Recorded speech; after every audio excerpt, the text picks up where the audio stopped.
ug dinhi ning atong tulumanon. Inyong masayran ang kamaturan kay sa kamaturan.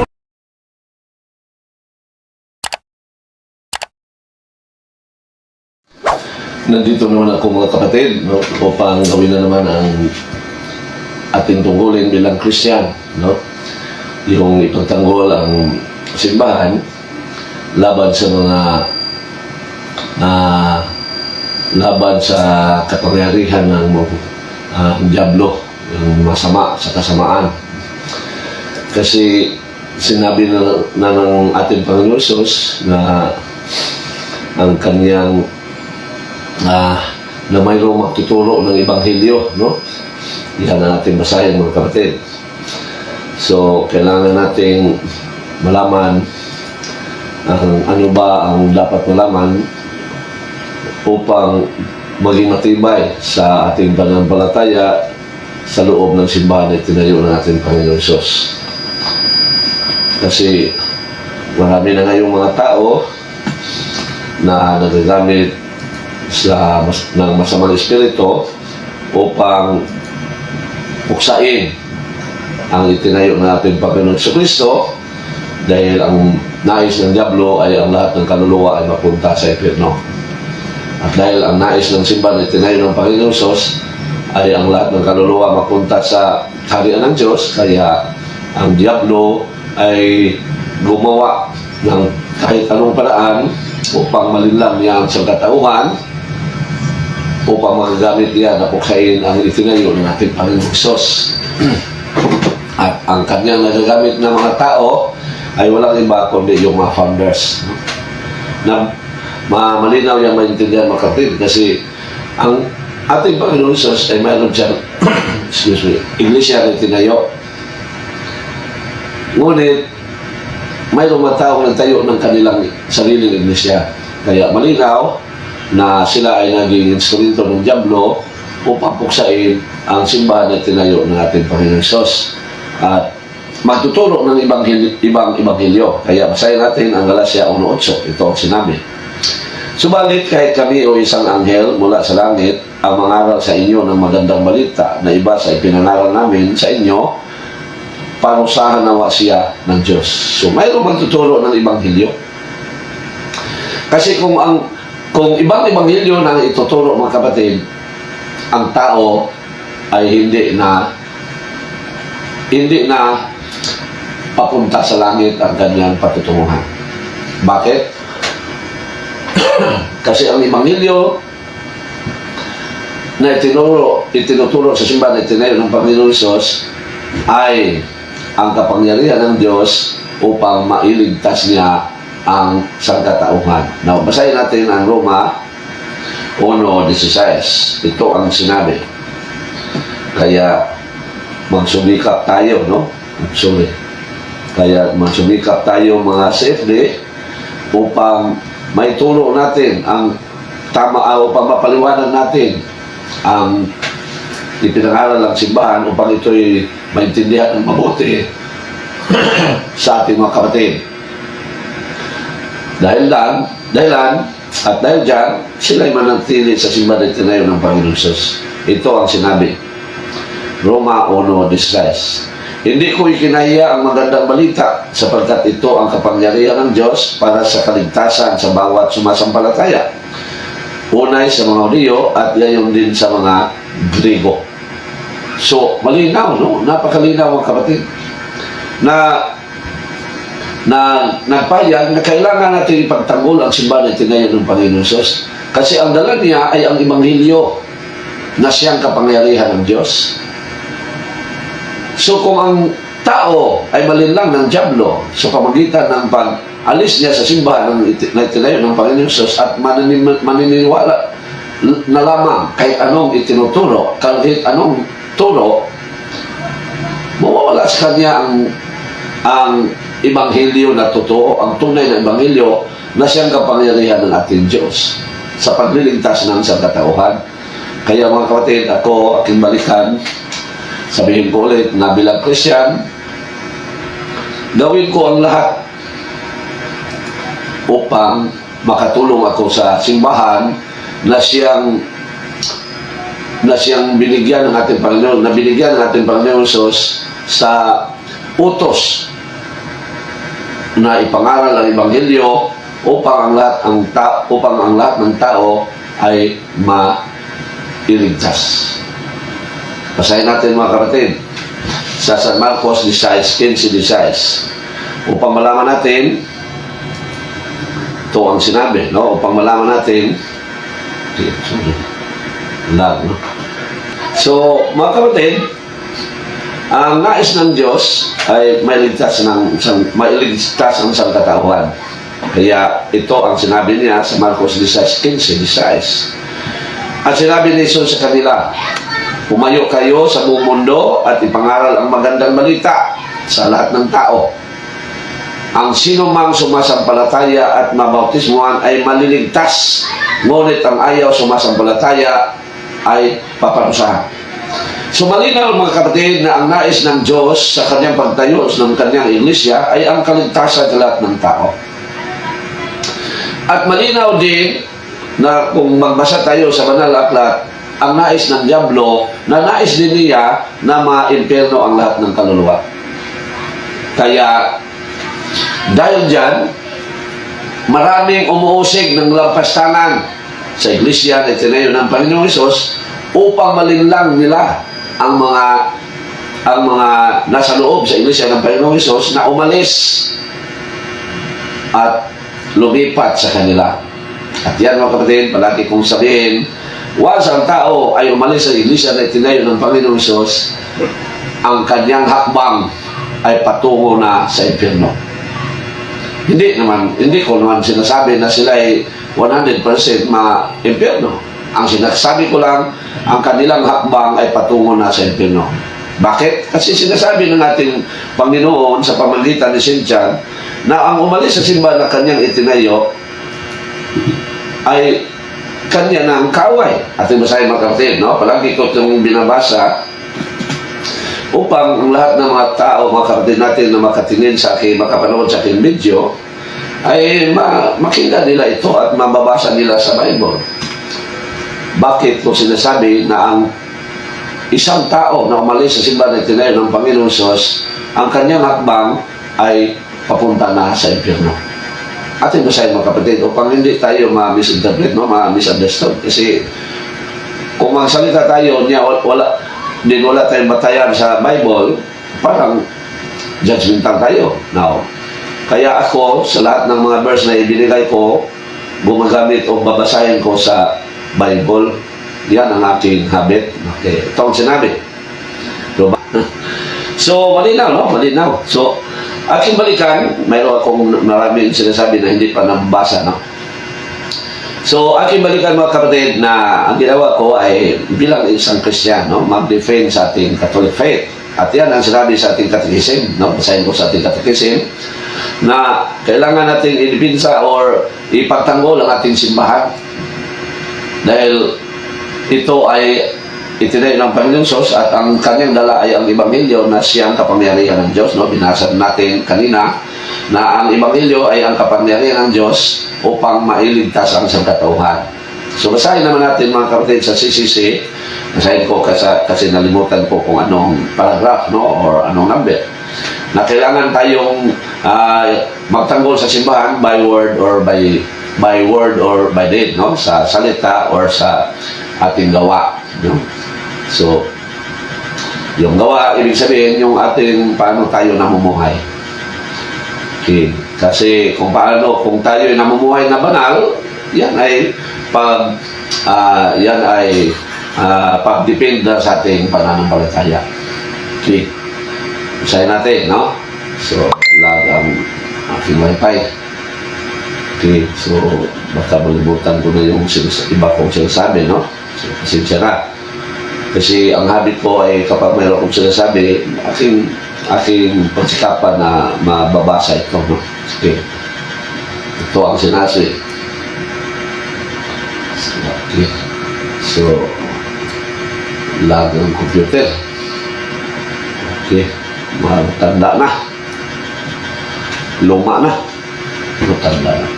Okay, itong sinabi no, sa ating Catechism of the Catholic Church upang tayo ay in-encourage ng simbahan na magdepensa o magtanggol sa ating simbahan. Ito ang sinabi sa huling bahagi ng paragraph 1285. So, at kinatong ilagay sa aking isip 1285. Ito ang sinasabi. Hence, they are, as true witness of Christ, more strictly obliged to spread and defend the faith by word and deed. So, 1285, no? So, malinaw, no? Malinaw.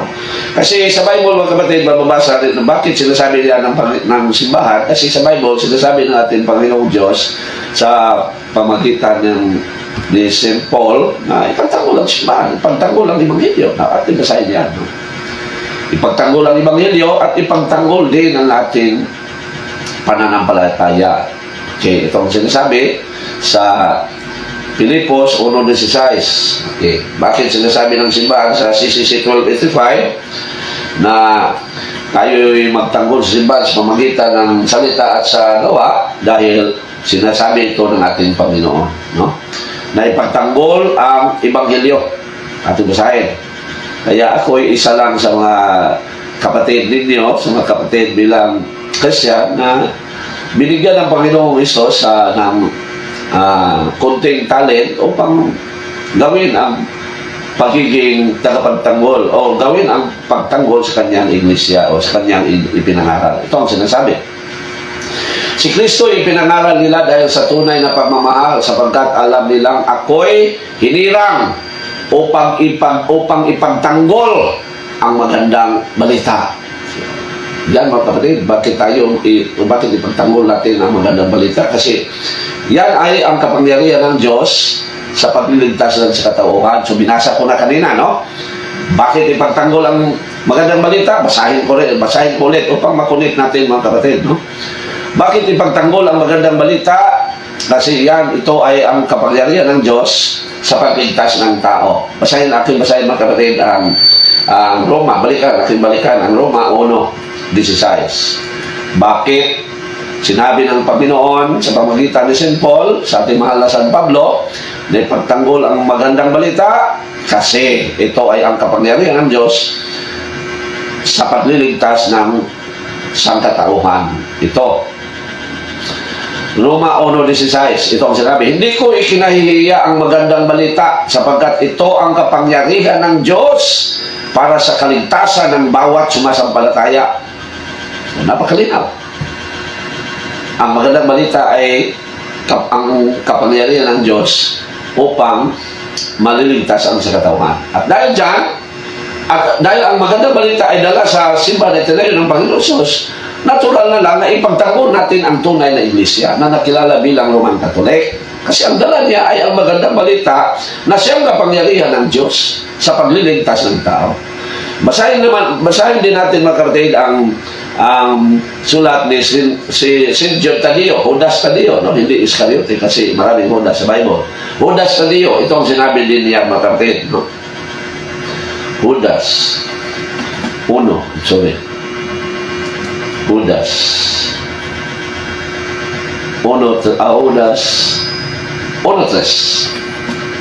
Bakit ipagtanggol natin ang ating pananampalataya? Kasi ito ay pinahayag ng Diyos pamagitan ng kanyang apostol na si San Judas Tadeo. Ito ang sinabi sa 3. Mga minamahal, ang nais ko sanang isulat sa inyo ay tungkol sa kaligtasang tinatamasa nating lahat. Ngunit nakita kong ang kailangang isulat sa inyo isang panawagan na inyong ipaglaban ang pananampalatayang ipinagkaloob minsan magpakailanman sa mga banal. Ipaglaban. That is why ako'y nagpasalamat sa ating Panginoong Diyos na ako'y nilagay niya sa bahagi na magtanggol sa simbahan, no? Okay. So yan mga kapatid, no? Kasi ngunit iba't iba ang ating function, ngunit tayo isa lang katawan. At basahin natin yan mga kapatid. Sa Roma 12 rin, no? Roma 12:28. Ito rin, no? na tayong lahat, iba't iba ang ating kaloob, ngunit isa lang tayong katawan. Yan mga kapatid. Okay. 12:28.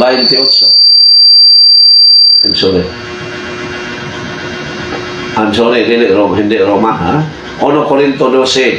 Tingnan mo ko muna, no? Kasi hindi pa ako nakabili sa damo ng Tagalog na Bible kasi wala nang panahon. Okay. Ano ba ito? Okay. Ito ang sinasabi, 1 Corinto 12, 28. 1 Corinto 11:28. Okay, ito ang sinasabi, no? 1 Corinto 12, 28. Iba't iba ang ating kaloob, mga kapatid, pero tayo'y nasa loob lang ng isang katawan. Tulad ng kamay, paa, mata, kamot, yung bibig, ilong. Iba't iba ang kanilang function, ngunit isa lang silang katawan. Ito ang ating basahin, 28.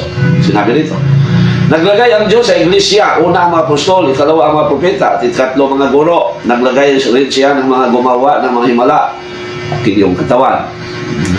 Yung magpagaling ng mga may sakit, mga tagatulong, mga tagapangasiwa, at mga tagsasalita, at mga nagsasalita sa iba't ibang mga wika.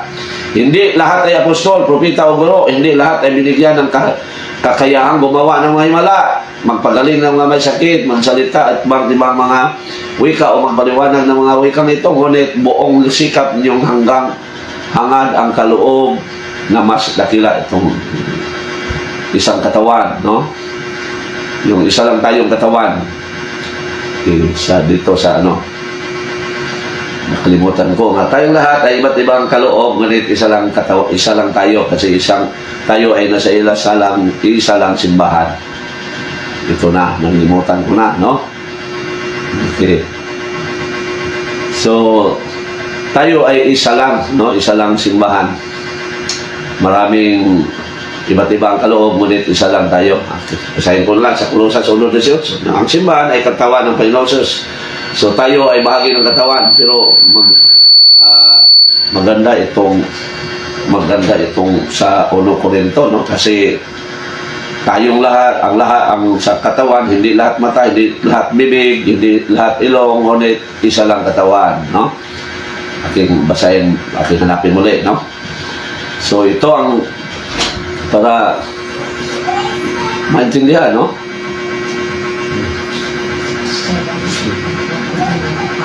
Ito.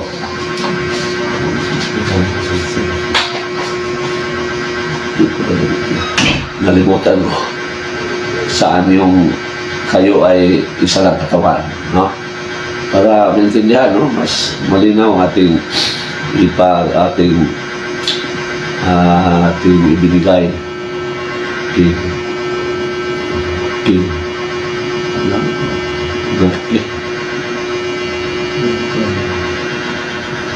Sorry, nalimutan ko, no? Yung tayong lahat ay iba't iba ang ating mga gagawin, ngunit tayo ay isa lang katawan ng Panginoon Diyos. At yan ang simbahan. So, baka madali tayo, no? So, hanapin ko na. Basahin mo sa Kolosas 1:18 na lang, no? Na tayo ay katawan ng Panginoon Diyos. Ito na lang. Baka, okay. Ito mga kapatid, tayo ay katawan ng Panginoon Diyos. Iba't iba naman ang ating mga ginagawa or ating function doon sa loob ng simbahan, ngunit tayo ay isa lang. Kasi ang simbahan ay katawan ng ating Panginoon Diyos. Ito ang sinabi, 18. Siya ang ulo ng iglesia na kanyang katawan. So, malinaw, no? Na tayo ay iba't iba ang ating mga functions, ngunit isa lang tayong katawan. So, pero maganda yung nalimutan ko, no? 1 Corinto. Hindi ko... Okay. So, mga kapatid, huwag tayo mag-alala, no? Kasi kung tayo ay wala sa gasa na iyan o sa ano pa, huwag tayo mag-alala kasi tayo ay iba't iba ang kaloob sa Diyos na ibinigay sa atin. Ang atin lang, gawin natin ang mga kaloob na ibinigay ng Diyos sa atin upang ang katawan ng Diyos ay yung mutubo, yung lumalaki, no? Lumalaki. Yan ang ibig sabihin. Okay. So ngayon, ang nais kong ipaliwanag ay yung dahil napaliwanag, no? Kasi ang simbahan, mga kapatid, ay may 4 na tanda na ibinigay ng simbahan, no? Or ibinigay ng simbahan na ang Christian religion ay may 4 na tanda. At iyan ay ibinigay nila o ipinakilala nila o i-declare ng Pope noong 325. No? Ngayon, ang ating kinikalala na gulang ng sanlibutan ay 2024. At dahil 2024, mayroong uno yan. Kasi hindi yan maging 2024 kung walang uno. Now, ang iglesia na tinayo, upang maintindihan, no? Kasi baka ma-shortcut ang aking pagpaliwanag. Ang iglesia na tinayo ng Panginoong Sus ay hindi niya pinangalanan. Tinawag lang itong Katolika noong 107. Makita ninyo yan sa mga video natin, sa aking mga video na, yung pagiging Katolika. Pagiging banal, pagiging isa sa iglesia, no? So makita ninyo yan sa aking mga video na na-upload, no? So ang iglesia na tinayo ng Panginoong Sus ngayon, yan ang topic natin, no? Pinangalan ng Katolika noong 107. At yan ang aking topic ngayon. At ibinigay ang buong 4 na tanda sa mga church fathers o sa simbahan noong 325.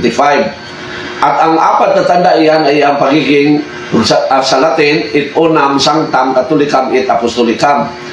Nasa English, one holy Catholic and apostolic. Ibinigay sinabi yan ng simbahan noong 325 sa First Council of Nicaea. Kasi mga kapatid, sa loob ng 300 years, ang mga Christian ay yung inuusig. Ngunit, sa 313, nabigyan sila ng freedom sa pamagitan ni Constantine the Great. At noong 325, nakagawa na sila ng First Ecumenical Council. At doon, ipinayag ng simbahan ang 4 na tanda sa tunay na Christian religion. Tinalakay ko na ang pagiging at ang pagiging banal, yung 1 linggo. Ngayon, ang aking tatalakay naman ang ika-4 at ika-4, yung pagiging Catholic and Apostolic Church. Kasi yan ang sinasabi sa Council of Trent. The true church is one, holy, Catholic, and Apostolic. Now, ngayon, ang ating talakayin ay ang patungkol sa ang pagiging Katolika sa tunay na Christian religion. Mas for watching. Now, mga kapatid, kung ang tao ay nais niyang maligtas o nais niyang mailigtas, una, hanapin niya ang iglesia na itinayo ng Panginoon Jesus. Yan ang ilagay sa isip ng isang tao kung nais niyang makapasok sa kaharian ng Diyos. Kasi ngayon, mga kapatid, there are more or less 60,000 denominations in the entire world. At ang bawat isa ay nagsasabi sila ang totoong Christian. At hindi man yan mangyari.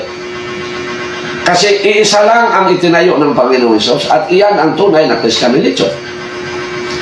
Ang tunay na Christian religion, mga kapatid, sa hindi pa alam, ay itinayo ng Panginoong Hesus noong siya ay 30 taong gulang. Ating basahin, mga kapatid. I'm sorry. Okay.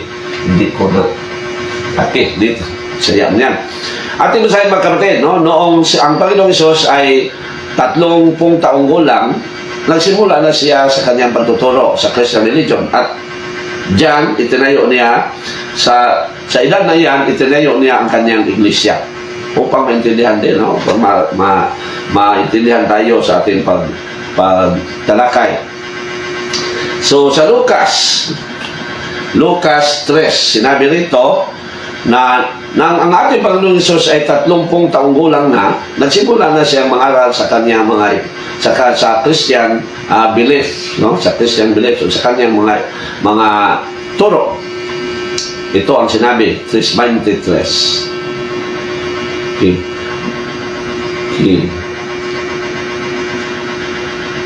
magtatatlongpong taon na si Jesus nang siya ay magsimulang mangaral. Okay. At namatay siya taong 33. Ibig sabihin, itinayo na niya ang kanyang iglesia 30 ngadto sa 33.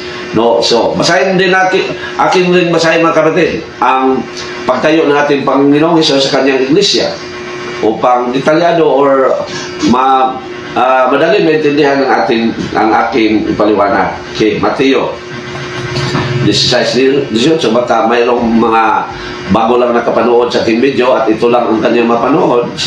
Kaya nais kong ibigay ang detalye na mga explanation o pang maintindihan baka hindi na siya makapanood ng iba pang mga video. No? Okay, itong sinasabi. 18.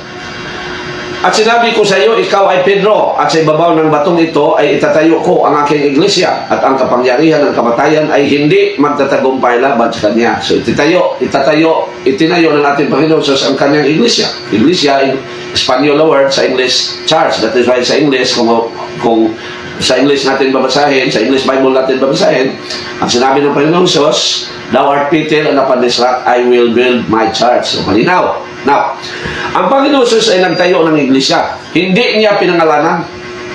Hindi niya pinangalanan. Kaya maraming mga tao na magsasabi, ang amin ang totoo. Kasi ang amin ay iglesia ni Kristo. Ang amin ay totoo kasi amin ay Church of God. Founded by Eli Soriano. Iglesia ni Kristo, founded by Felix Manalo. Doon naman sa Amerika, ang nagsasabi, sa Tagalog pa, ang amin ang totoo kasi we are the Church of Christ. Kasi mayroong Church of Christ sa Amerika na itinayo ni Alexander Campbell noong 1831. So maraming nagsasabi na sila ang totoo. Dahil sa Bible, hindi pinangalanan ng Diyos ang kanyang iglesia. Ngunit ang kanyang sangkatauhan ay nagbigay ng pangalan at mga tanda upang ang Christian religion ay makilala sa buong mundo. Kaya noong 107, ang isang obispo sa Antioquia na ang pangalan ay San Ignacio ay gumagamit sa pangalang Katolika upang makilala sa lahat ng tao ang Christian religion. So ito ang aking topic ngayon, no? Ang pagiging Katolika at Apostolika ng simbahan. So noong 107, ginagamit na ng mga Christians ang salitang Katolikos. Katolikos is a Greek word. Greek is the language of the Greece, of the country named Greece, no? Sa bansang Greece.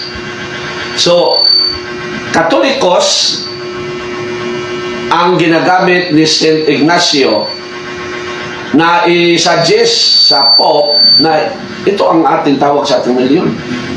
At bakit? Kasi nais nilang ma-remember nila palagi. Ano ba yung ma-remember? No? Matandaan nila palagi ang mandate ng ating Panginoong Hesus sa kanila. Ating basahin mga kapatid, bakit tinatawag nila na Katolikos, in English Catholic, sa Latin Catholicum, sa Espanyol Katoliko. Bakit? Kasi ito ang dahilan. Basahin natin mga kapatid ang San Mateo 28:19. Ang iniisip ko kanina, direct to the point, pero nag-iba ang aking isip para yung mga bago sa sinasabi ko na kanina, yung mga bago makapanood, maintindihan nila. Baka hindi na siya makakita sa mga iba pang video na ito ang sinasabi. Pero ito ay detalye din sa pagiging Katolika ng simbahan. Okay. San Mateo 28, ito ang sinabi. Bakit ang mga Christians ay gumagamit sa salitang Katolikos, a Greek word, na bilang pangalan ng kanilang iglesia? Ito ang dahilan. Sa Mateo 28:19, ito ang sinasabi. Kaya tumayo kayo, gawin ninyong alagad ko ang mga tao sa lahat ng mga bansa. Bautismuhan ninyo sila sa pangalan ng Ama at ng Anak at ng Espiritu Santo. Tumayo kayo at gawin ninyong alagad ko ang mga tao sa lahat ng bansa. So dahil dito mga kapatid, ang mga Christians ay tumawag sa kanilang reliyon bilang Katoliko. Okay.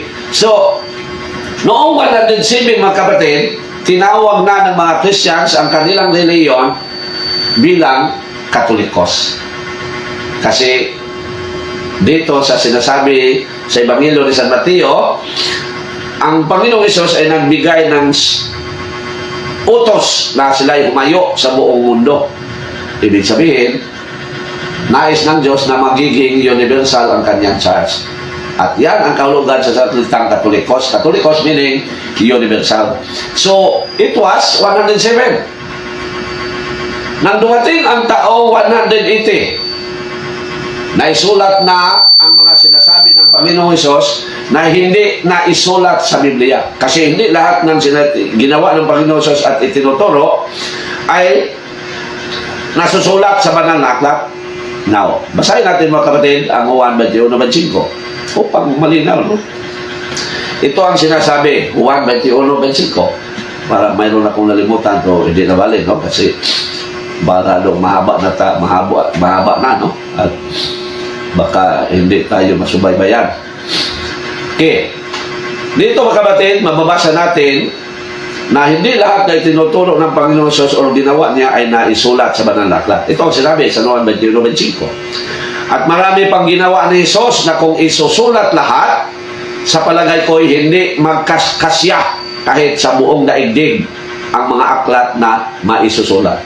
Napakalinaw. So marami pa ang hindi na isusulat na ginawa ng ating Panginoon Hesus. At ito'y mga kapatid ay naisusulat sa isang aklat na tinatawag ng mga Christian na Didache noong taong 180, 160 to 180. Ang Didache mga kapatid, ang kahulugan niyan ay the teaching of the 12 apostles. At doon sa Didache mga kapatid, mababasa doon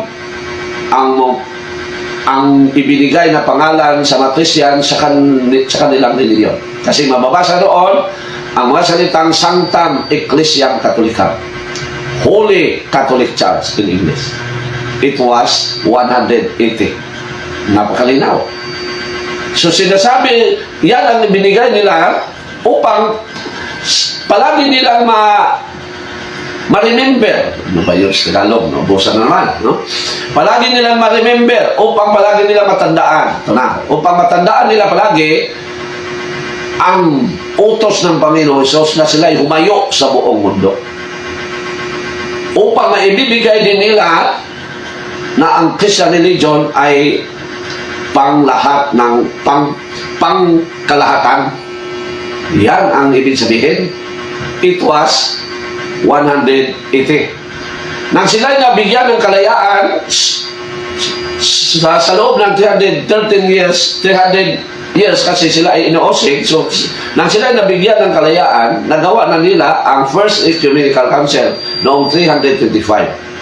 At doon, ibinigay na ng mas, ano ba yung klaro, no? Mas malinaw na ang tunay na Christian religion ay ang unang Sanctam Catholicam et Apostolicam, the one Holy Catholic and Apostolic Church.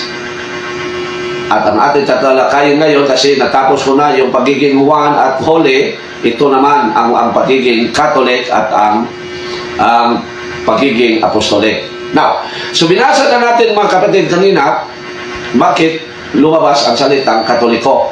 At saan yan nakabatay o anong batayan yan sa Bible?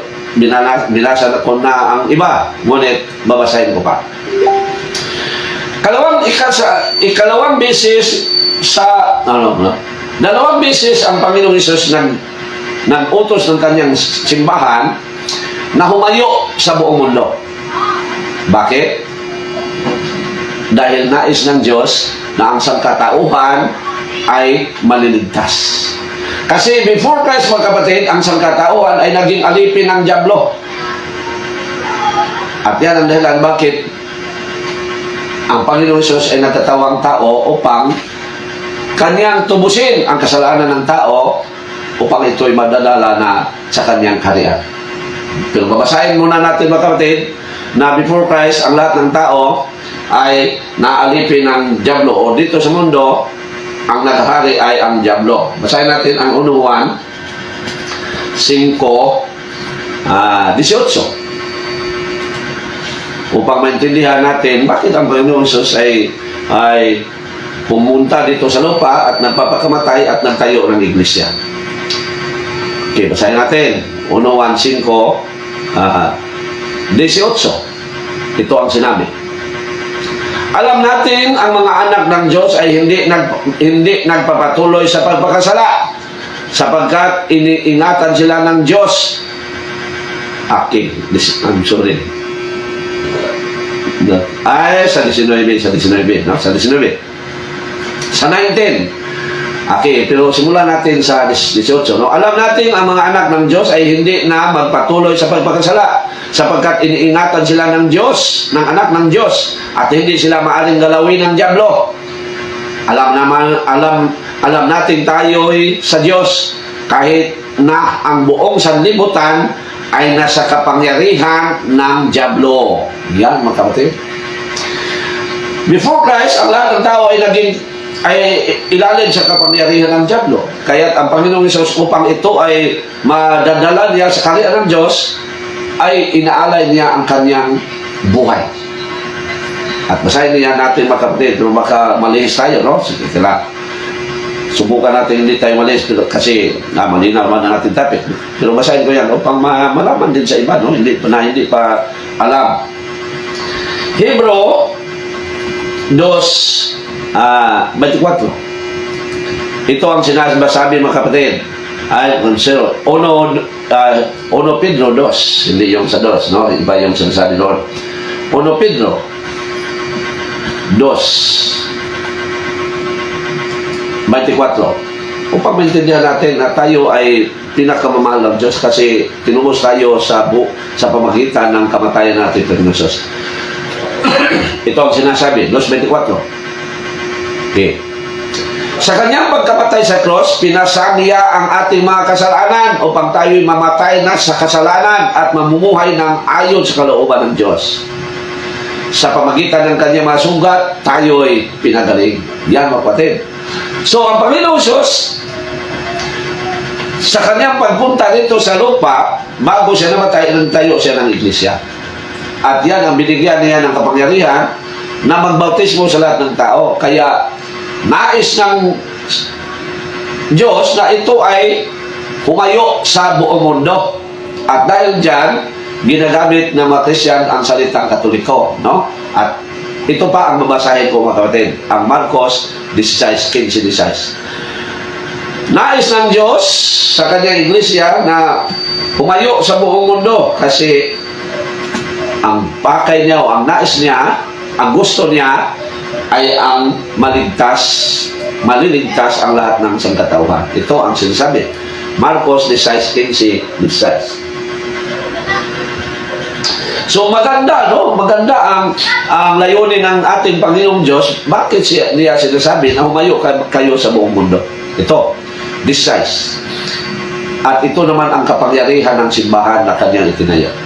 At sinabi ni Jesus sa kanila, humayo kayo sa buong mundo at ipangaral ang magandang balita sa lahat ng tao. Ang sinumang sumasampalataya at mabautismuhan ay maliligtas, ngunit ang ayaw sumasampalataya ay paparusahan. Malinaw. Napakalinaw, mga kapatid, na ang layunin ng Diyos, bakit siya nagtayo ng iglesia, ay ang kaligtasan sa lahat ng tao. Kaya upang maliligtas niya ang lahat ng tao, kailangan ang kanyang iglesia ay magiging katolika o magiging universal or humayo sa buong mundo. Kaya sino man ang magbautismo sa ibang bansa kung ang kanyang iglesia ay hindi dumating sa ibang bansa, tulad ng ating bansa Pilipinas. Kung ang mga Katoliko ay hindi pa nakarating sa Pilipinas noong 1521, March 16, hanggang ngayon, wala tayong alam sa kaligtasan na ibinigay ng Panginoong Hesus sa pamagitan ng kanyang kamatayan sa cross. Wala. Kung ang simbahan ay hindi nakarating sa Amerika, wala silang alam sa Ebanghelyo, sa magandang balita na siyang kapangyarihan ng Diyos sa pagliligtas ng tao. Sa buong mundo, kung hindi ang simbahan humayo kahit saan sa buong mundo, paano makarating sa lahat ng tao ang kaligtasan na ibinigay ng Diyos sa pamagitan ng kanyang, sa kamatay ng kanyang anak. Kasi hindi naman alam sa ibang bansa na mayroong Jesus na nagpapako sa cross. Ang may alam lang is only Israelites. Ang sa bansa Israel. Kaya upang malaman sa lahat ng tao ang Ebanghelyo na siyang kapangyarihan ng Diyos, ang Panginoong Hesus ay nagtayo ng iglesia na sinabihan niya, umayo kayo sa buong mundo. Yan mga kapatid. So malinaw na ang pakay ng Diyos sa kanyang iglesia ay magiging Katolika, universal, upang ang lahat ng tao ay mabautismuhan at maliligtas. Napakaganda ang layunin ng Diyos. Akin basahin muli ang 16. Ang sino mang sumasampalataya at mabautismuhan ay maliligtas. Napakaganda. At ano naman ang kaligtasan? Mayroon naman akong topic dyan, is salvation. Mayroon akong topic dyan, baka hindi pa ngayon. So ang nais ng simbahan, mga kapatid, nais ng Diyos, dahilan siya nagtayo ng iglesia at nagbigay ng mandate na humayo kayo, ay ang kaligtasan sa lahat ng tao. So napakaganda. Dahil kaligtasan ang nais ng simbahan na itinayo ng Panginoong Hesus, nagagalit ang dyablo sa simbahan na itinayo ng Panginoong Hesus. Kasi ang nais ng dyablo ay ang lahat ng kaluluwa ay mapunta sa impyerno. Kaya ang dyablo ay gumagamit ng kahit anong paraan upang mapuksa niya ang iglesia na itinayo ng Panginoong Hesus. So, hindi man yan mangyari. Pero maraming mga Katoliko ang malihis sa tamang landas, sa tamang ipinangaral, or malihis or umalis sa simbahan dahil sa paniling lang na ginawa ng dyablo. Ang ginagawa ng dyablo, mga kapatid, ay nanlinlang siya ng tao na magtayo ng kanilang sariling iglesia at sabihin na ang kanila ay ang tunay na iglesia, at sabihin pa na ang Katoliko ay hindi tunay. Yan. Mga kapatid, sa hindi pa alam or sa bago pa na makatingin sa aking video, isa lang ang simbahan ngayon sa buong mundo ang inuusig. Isa lang. Ang simbahan lang na itinayo ng Panginoong Hesus. Kasi sinabi ko na ayaw ng dyablo na ang kaluluwa ay mapunta sa kaharian ng Diyos. Kasi ang nais niya ay mapunta sa impyerno. Kaya gumawa siya kahit anong paraan upang malisib ang tao na umalis sa simbahan na itinayo ng Panginoong Hesus. So, yan mga kapatid, no? So gumawa siya ng kahit anong paraan. Isa sa kanyang nagawa, yung maraming tao ang magtayo ng iglesia at uusigin ang tunay na iglesia. Aking balikan, isa lang ang sentro sa nagagamit ng dyablo na mga sikta na kanilang puksain, ang simbahang Katoliko lang. Bakit? Ito, aking babasahin. Isa lang ang kanilang target, kundi ang simbahan ay tinayo ng Panginoong Hesus. Kasi sinabi ng Panginoong Hesus sa kanyang iglesia, o ipinayag na uusigin ang kaniyang iglesia. Ito ang sinabi, Roma 12:14. Sinasabi rito ng Panginoong Hesus na uusigin ang kanyang iglesia. Kaya ang sentro ngayon sa pag-uusig sa lahat ng sikta ay walang iba kundi ang Iglesia Katolika.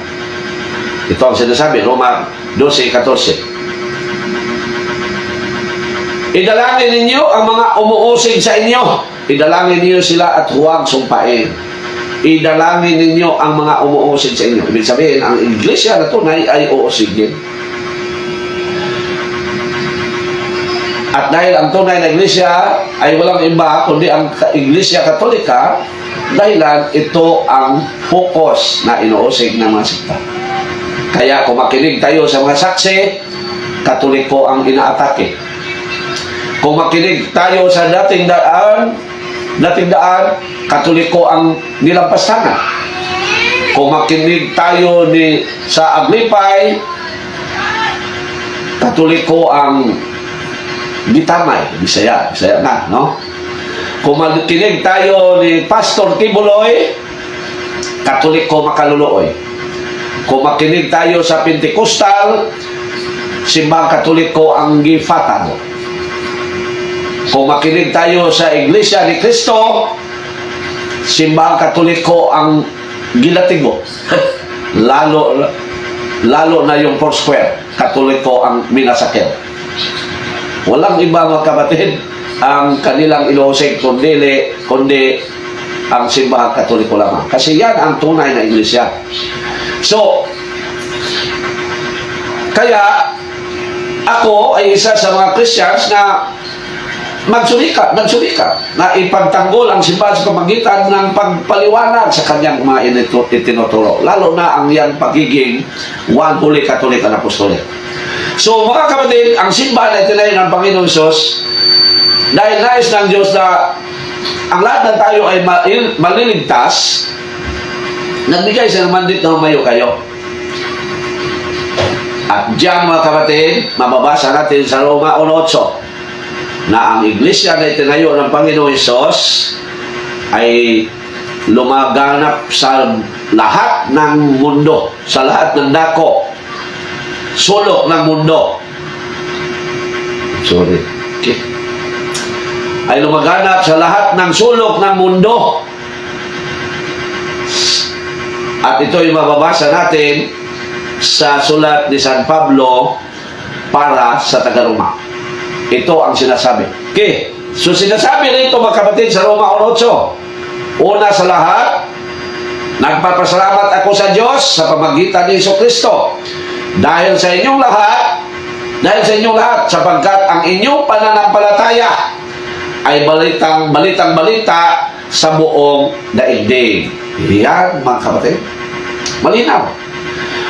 Malinaw bakit ang mga Christians ay nagpakilala bilang Katolika.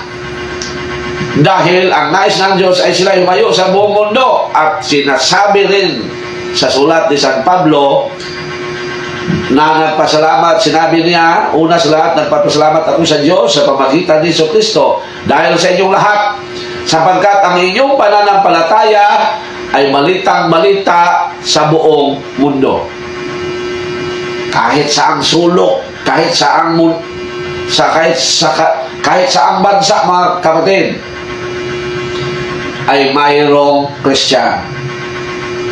Hindi naman lahat ng tao sa isang bansa ay napangaralan ng Christian religion or napangaralan na sa Catholic Church. Pero, ngunit, ang Christian religion or Catholic Church ay nandyan sa lahat ng bansa sa buong mundo. Walang bansa na walang Katoliko. Yan mga kapatid ang ebidensya sa pagiging universal or Catholic sa Christian religion. Walang bansa na walang Katoliko. Kahit sila ay papatayin, kahit sila ay i-persecute, sila ay pumunta. Maraming bansa noon na lahat ang mga pari ay papatayin. Mayroon pang mga Pilipinong pari ang pinapatay. Pero hindi sila huminto sa pagpalaganap ng magandang balita. Kasi ang nais sa may-ari ng simbahang Katolika ay ipahayag sa buong mundo ang mabuting balita. Dahil yan ang kapangyarihan ng Diyos sa pagliligtas ng sangkatauhan. Binasa natin sa Roma 1:16. So, malinaw na ang simbahan na itinayo ng Panginoon Hesus ay Katolika.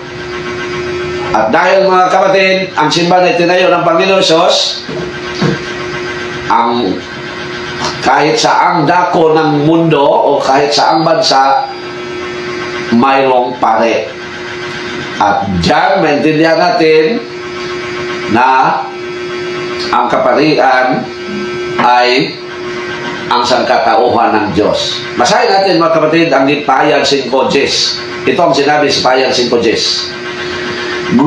Ginawa mo silang isang lahing malikha at mga pare na itinalaga upang maglingkod sa ating Diyos at sila'y maghahari sa lupa. Napakalinaw.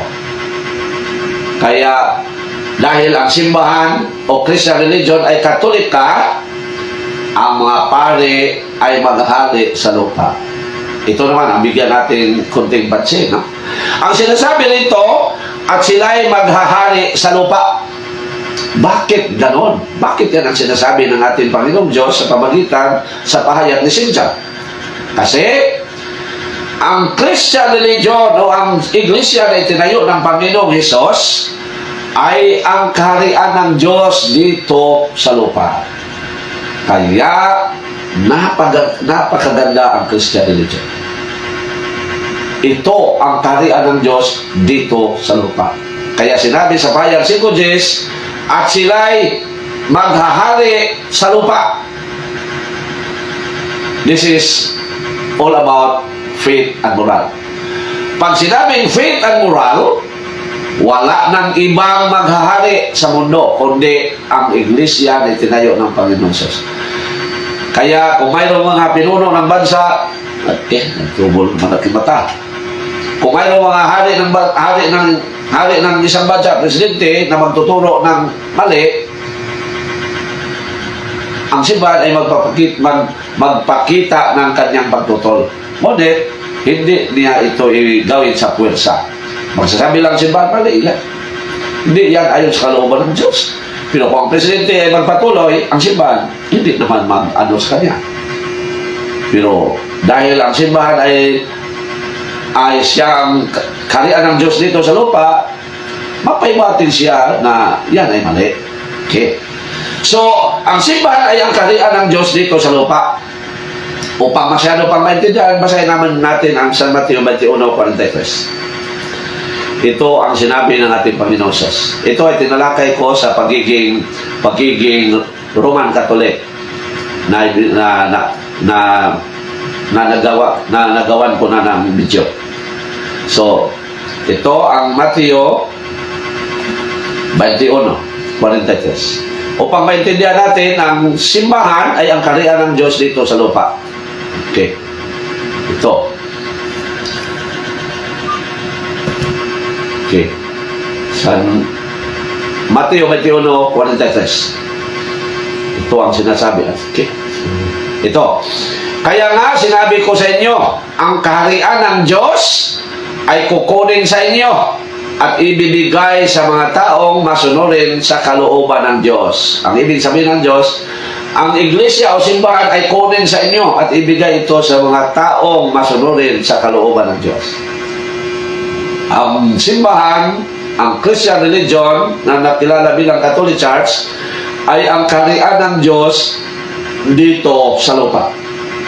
Dahil ito ay ang kaharian ng Diyos, ang nais ng diablo ay ang mga tao ay umalis sa simbahang Katolika. Kasi kung ang tao ay umalis sa simbahan na itinayo ng Diyos na siyang kanyang kaharian dito sa lupa, ang taong iyan ay papunta na sa impyerno. At ibalikan, hindi ko sinasabi na siya ay totally ma-impyerno. Pero once na ang tao ay umalis sa iglesia na itinayo ng Panginoon Jesus, ang kanyang hakbang ay papunta na sa impyerno. Binasa natin yan kanina, no? Sa 1:18-19 at saka sa Lucas 19:27, na ang lahat ng mga umalis sa simbahan na itinayo ng Panginoon Jesus ay ilaglag sa impyerno. Pati na yung pahayag 20:14. So, malinaw ang kapatid, no? Malinaw na ang simbahan ay ang kaharian ng Diyos dito sa lupa. Kaya, upang ang kaharian ng Diyos ay marating sa lahat ng bansa, sinabi niya sa kanyang sa mga kaparian na umayo kayo sa buong mundo. Yan, mga kapatid. Now, so, kung ang tao, kung nais niyang mailigtas, unang-una isipin niya na ang Panginoong Hesus ay mayroong itinayo na iglesia. Na siyang may kapangyarihan lamang na magbautismo ng tao, wala ng iba. Ano ba ang kaligtasan na matanggap ng isang tao kung ang nagbautismo sa kanya ay hindi ang itinayo ng Panginoong Hesus? Kasi ang kapangyarihan ng magbautismo ay nandiyan lang ibinigay ng Diyos sa kanyang iglesia. So, kawawa ang mga tao na naging biktima sa mga founders. Kasi ang kanilang patutunguhan o ang kanilang pinupuntahan o ano ba yun? Ang kanilang patutunguhan ay wala nang iba kundi impyerno. Kaya ang sinabi ng Panginoong Hesus, ipagdasal ninyo ang mga umuusig sa inyo. Ito ang sinasabi ating basahin. Ating basahin muli. No? Sinabi ng Panginoong Hesus na usigin ang kanyang iglesia. Pero dahil ang Diyos ay maawain, sinabi niya na ipagdasal ninyo sila. Roma 12:14. Roma 12:14. Kaya ang mga protestante, hindi natin sila lalaitin. Hindi natin sila pagsasalitaan ng masakit. Kundi atin silang kausapin bilang kapatid o friendly. At lalo na ipagdasal natin sila. Kasi yan ang sinabi ng ating Panginoong Diyos. Ito ang sinabi. Idalangin ninyo ang mga umuusig sa inyo. Idalangin ninyo sila at huwag sumpain. Napakahirap, no? Idalangin ninyo ang umuusig sa inyo. Pero dahil tayo ay Christian, gawin natin din yan. Yan. Kasi yan ang mandate o utos ng Panginoong Hesus na siyang may-ari sa ating relihiyon. Napakalinaw. So, hindi tayo mag-counter sa kanila ng pag-usig, kundi ipagdasal natin. Yan ang nais ng Diyos. Ito pa mga kapatid, ito pa. Dahil ang simbahan ay kaharian ng Diyos dito sa lupa, sinasabi ni San Pedro sa kanyang thank you very much for watching. Ito ang sinasabi sa 1 Pedro 2:9. Ngunit kayo ay isang lahing pinili, mga mahal ni kang pare, isang bansang hinirang, bayang pag-aari ng Diyos, pinili upang magpahayag na makahangang ginawa niya. Siya ang tumawag sa inyo mula sa kadiliman patungo sa kanyang kahangang kaliwanagan. So, malinaw, no? Ang Christian religion ay ang kaharian ng Diyos dito sa lupa. So, malinaw mga kapatid, ang mga verse or text natin binasa na ang Christian ay Katolika. Katolika. At dahil ang Christian ay Katolika, tuwing ang Diyos ay maghuhukom na sa buong mundo, ang kanyang mga anghel, sinabihan niya na magpunta kayo sa buong mundo. Basahin natin ang Marcos 12:27. Ito ang sinabi. Susubuin niya ang kanyang mga anghel sa 4 na sulok ng daigdig, yung east, west, north at south, upang tipunin ang mga ito, ang mga hinirang ng Diyos. Malinaw na ang tunay na Christian religion ay Katolika. Dahil mas maintindihan natin dito dahil sinasabi ng Panginoong Diyos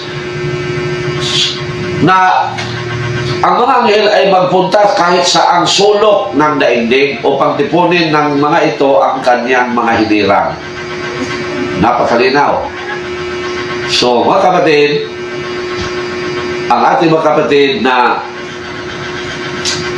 kung nais nila ang kaligtasan, ay dapat nila hanapin muna kung saan ngayon ang itinayo ng iglesia na itinayo ng Panginoon Hesus upang doon sila magpabautismo. Kasi sinasabi ko kanina, isa lang ang binigyan ng Panginoon Hesus ng kapangyarihan na magbautismo at wala nang iba kundi ang kanyang iglesia. At ito pa, isa lang ang kanyang itinayo, kaya isa lang rin ang bautismo na tanggapin ng tao. Ito ang sinasabi naman ni St. Paul sa kanyang sulat patungo sa taga-Epeso. Dahil isa lang iglesia na itinayo ng Panginoon Hesus, isa lang rin ang bautismo na ating tanggapin. Ito mga kapatid, Epeso 4:5. Malinaw, maintindihan, kaya yung iba, yung 3 bautismo na natanggap kasi lipat ng lipat. Mula sa simbang Katoliko, papunta sa Badista. Mula sa Badista, papunta sa Saksi de Jehovah. Papunta naman sa Iglesia ni Cristo, Felix Manalo. Papunta naman sa Bunakid. Kaya 4 ng bautismo. Ngunit, sa Bible ay isa lang. Ito ang sinabi sa Epeso 4:5 sa sulat ni San Pablo para sa taga-Epeso. May iisang Panginoon, iisang pananampalataya, at iisang bautismo.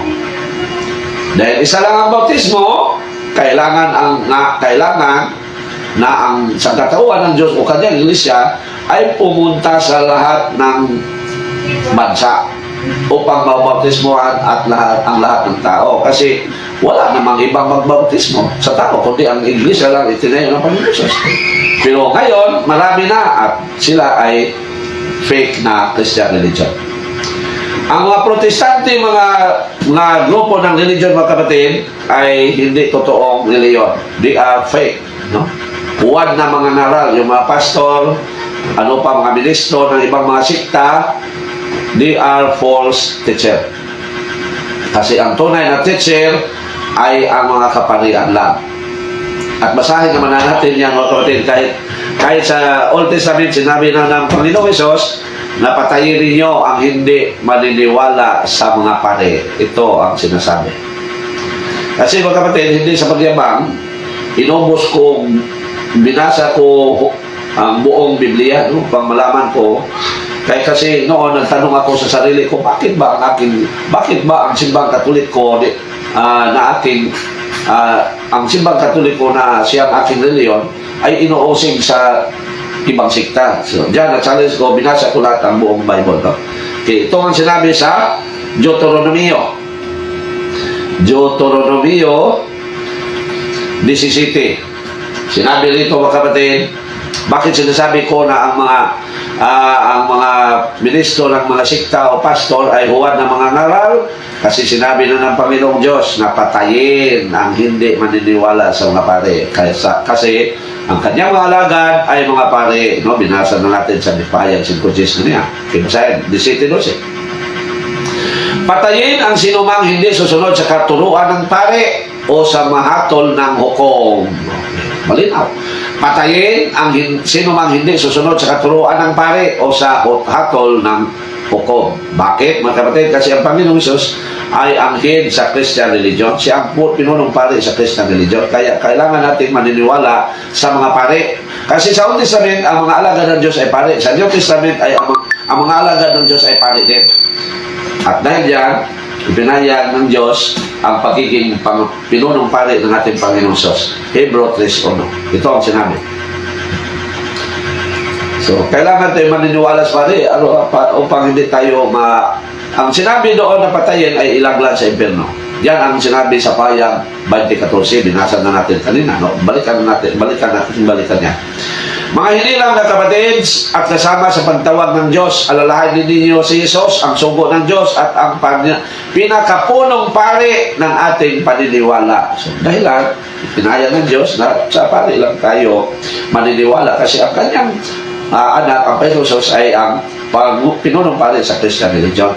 So, ang ibig sabihin naman sa patayin ay ang laglag sa impyerno. Payag 20:14. Ito ang sinabi. Okay, ito ang sinabi, no? So, yung sinabi sa Old Testament na patayin, ang fulfillment diyan ay ang ilaglag sa impyerno. Payag 20:14. Pagkatapos ay itinapon din niya sa lawa ng apoy ang kamatayan at ang daigdig ng mga patay. Ang lawa ng apoy ay ang pangalawang kamatayan. Yan ang ibig sabihin na patayin ang hindi maniniwala sa pare, ang ilaglag sa impyerno. So, malinaw, no? Na ang Christian religion ay Catholic. Now, tingnan naman natin ang ibang sikta. Catholic ba sila? No. Why? Because they are not the church founded by Jesus. Kung magbunta tayo sa lahat ng bansa sa buong mundo, mayroong bansa na walang iglesia ni Cristo Manalo. Maraming bansa na walang saksi ni Jehovah. Kasi binasa ko sa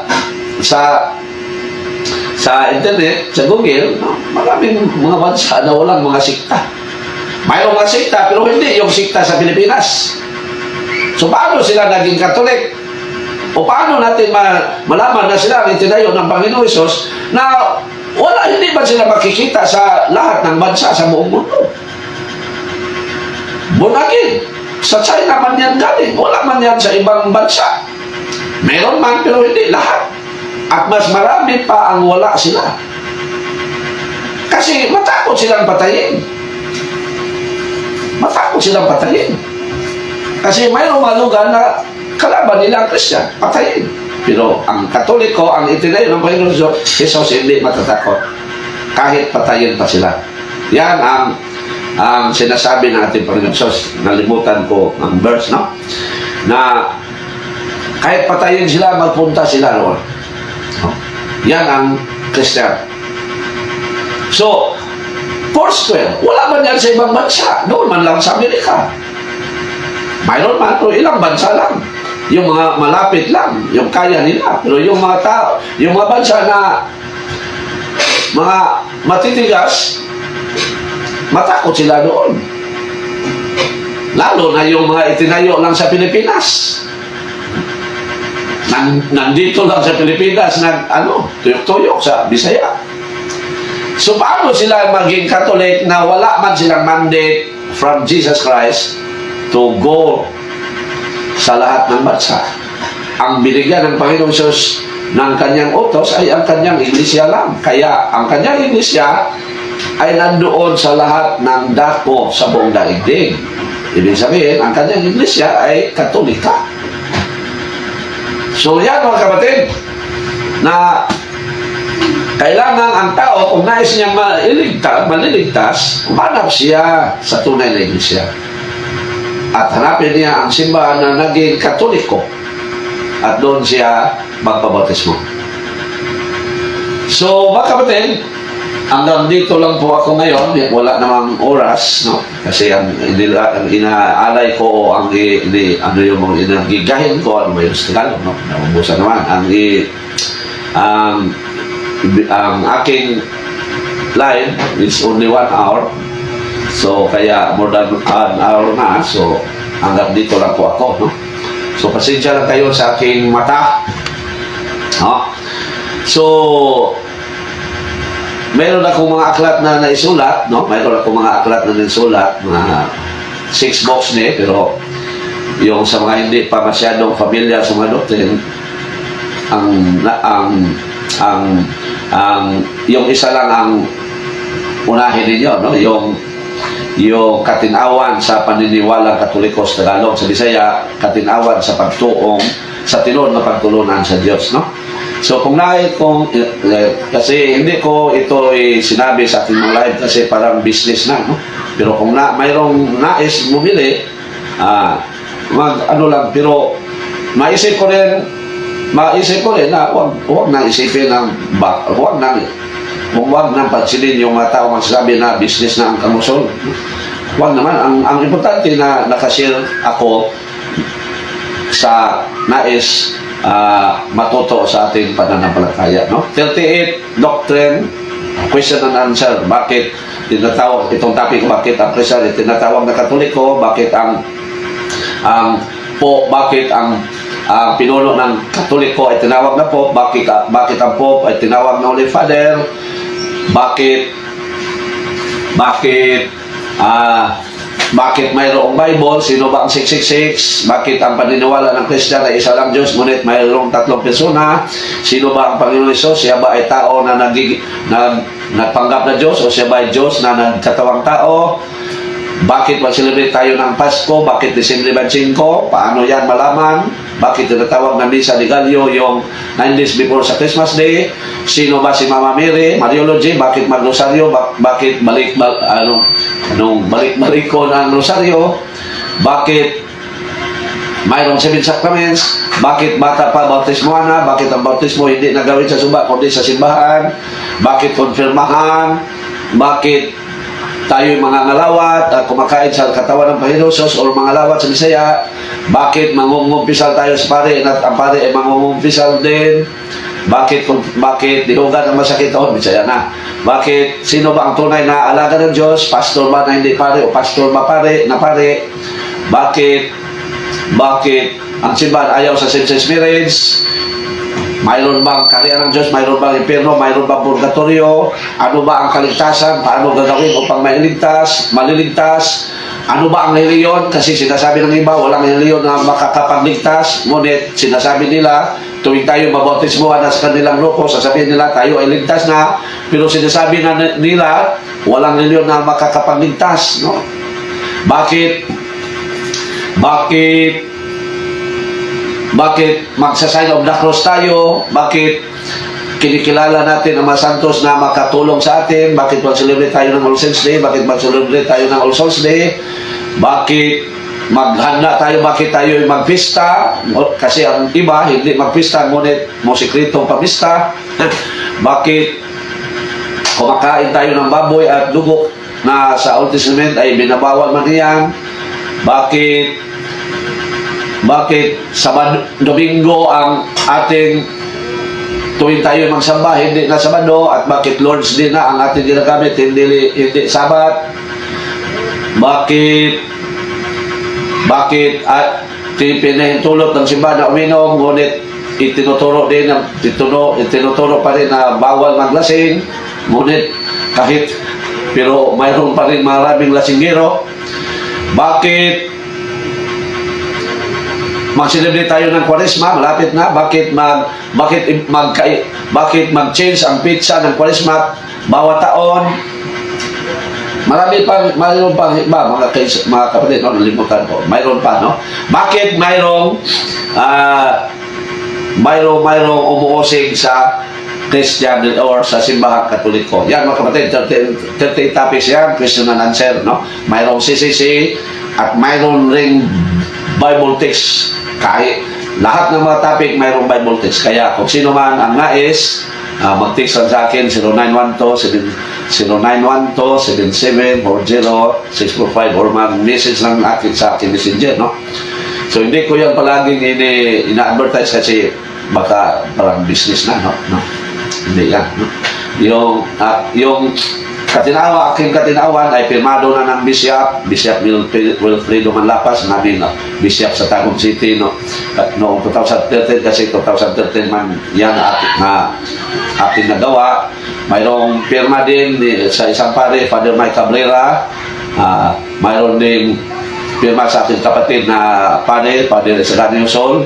Nandyan na siya ron sa Monga. At mayroon din pirma sa amin sa Ipni Directors, Father Jonathan Sabidra. Kaya kung heretic, hindi yan, free na siya kasi na-check na yan, no? At ako din, nag-aaral naman tayo ng theology for 1 year lang, no? So, mga kapatid, kung nais ninyo, bumili kayo, mayroong Tagalog at mayroong Bisaya, no? Dalawa man yung mayroong Tagalog, mayroong Bisaya ang ating libro. Pero marami pang iba, mayroong 5, pero pang-safe din na, no? Pang-safe na. Pero yung hindi pa safe din, mga ministers, katikis, magagamit ninyo yung katinawan, no? Yung katinawan. So, mga kapatid, hanggang dito lang po ako ngayon. Ang aking lang iabilin sa inyo, yung aking trademark, our prayer is our power. Upang mainganyo, upang maakit tayo na magsamba tuwing linggo, upang doon mag-charge naman tayo, upang palagi tayong mayroong power, kasi our prayer is our power. At ito naman ang aking basahin, mga kapatid, upang mainganyo, upang ma-encourage ko ang lahat na makapanood sa aking video, na mag-process na sa kanyang kaligtasan habang siya ay may buhay pa, no? Kung tayo ay kumuha ng mga insurance upang mailibing ang ating katawan sa magandang libingan, huwag naman sana natin kalimutan na kumuha ng insurance upang ang ating kaluluwa ay